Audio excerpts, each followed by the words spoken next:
Hey guys, welcome back to King's Outdoor Life. It's Saturday. I'm checking on the bees, and they are doing great. At least a B plus. They're just coming and going like they're supposed to. No complaining, no grievances filed. So we should be in good shape. So they're liking their new home here. I was going to take the strap off, and I'll let you show you, I'll let you see some of the other things we're working on today. I don't know what all we're going to get into, but I'll try not to shake them up too much. I got one of them upset. She's squawking at me.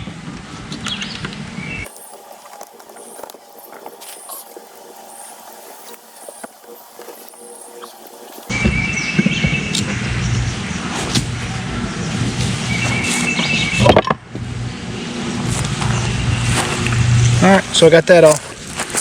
And we'll leave them be.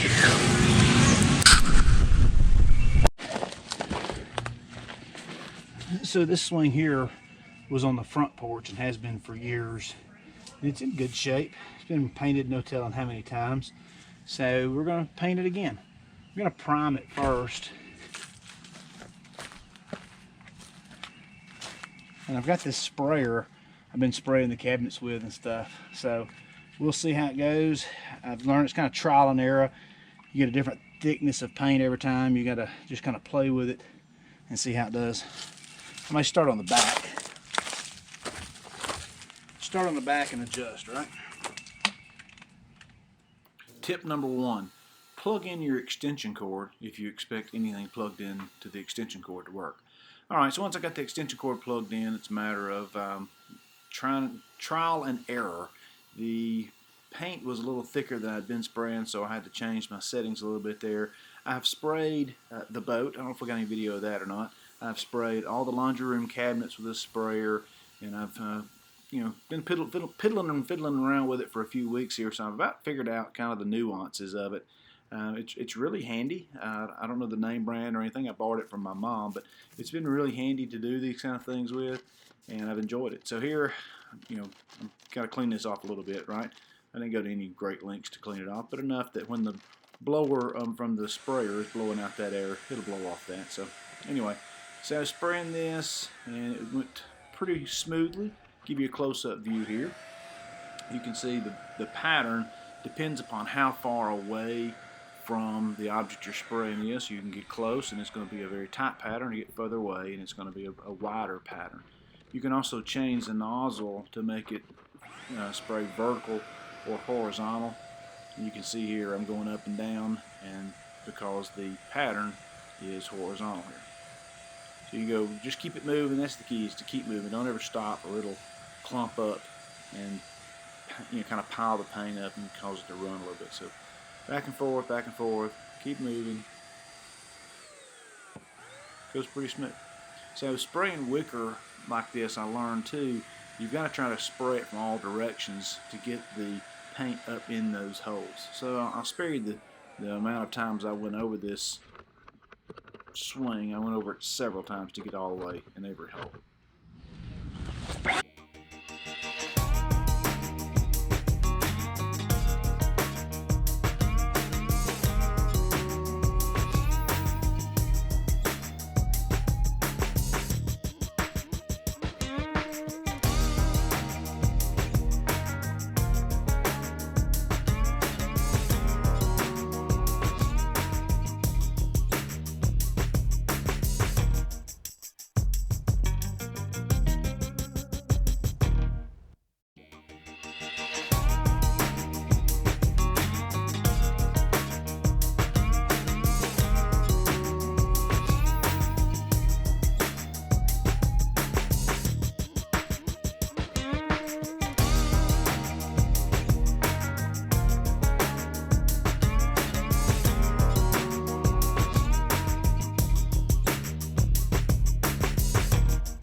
Okay, so one coat of primer and one coat of regular paint on this one.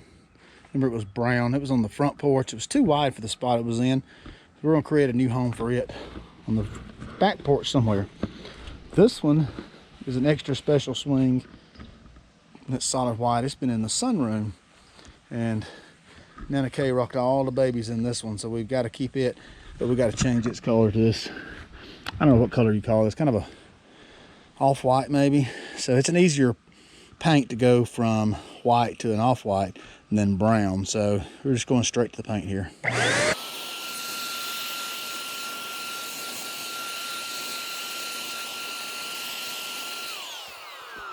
One thing I'm learning is with this wicker or whatever, you've got to spray it from all angles. So you can't put too much spray at any one spot.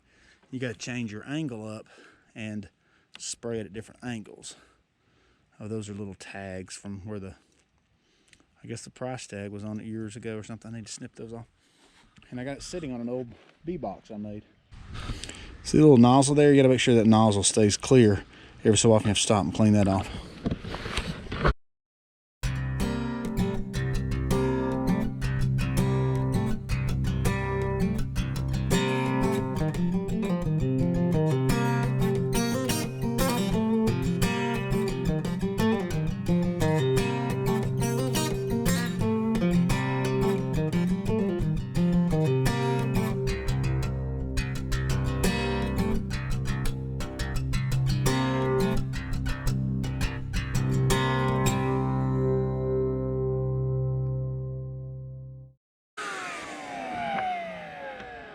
Okay, looking good.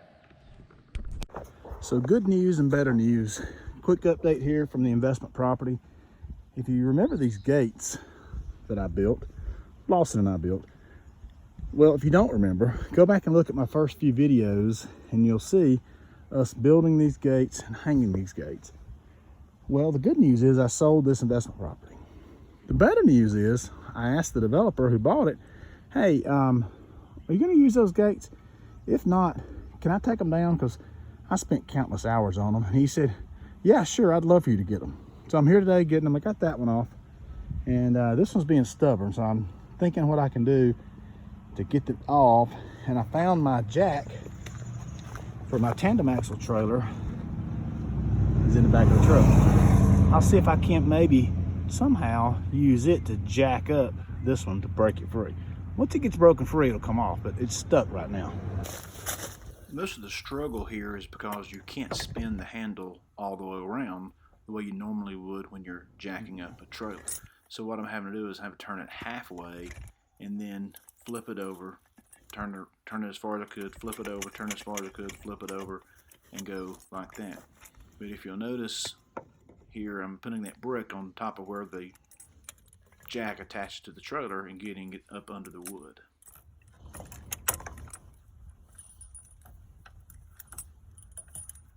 All right, we got contact.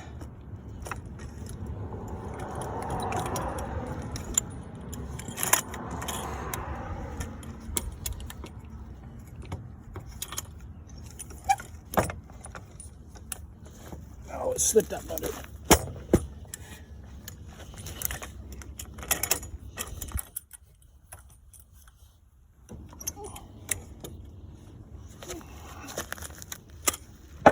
There it goes.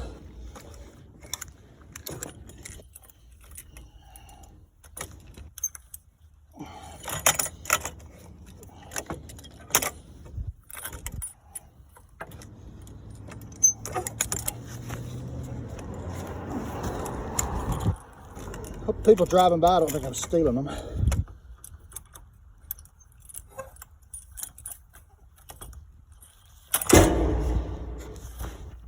Golly. It's stuck, but it's coming. It's only moving what the jack moves it.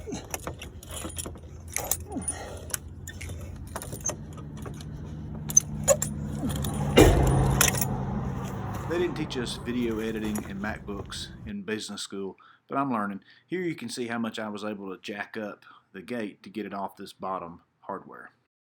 There we go. Got it. Okay, so I'm removing this hardware too. This top piece and the spacer. Just gonna get my spacer there. I'm gonna remove this. So here's a quick tip. When you're backing this out, don't drive on this or you'll mess up that thread. Run your bolt all the way out and then drive on your bolt. So you're hitting that nut rather than the threads. Make sure you're not boogering up those threads. And boogering up is a very technical term, meaning messing up those threads.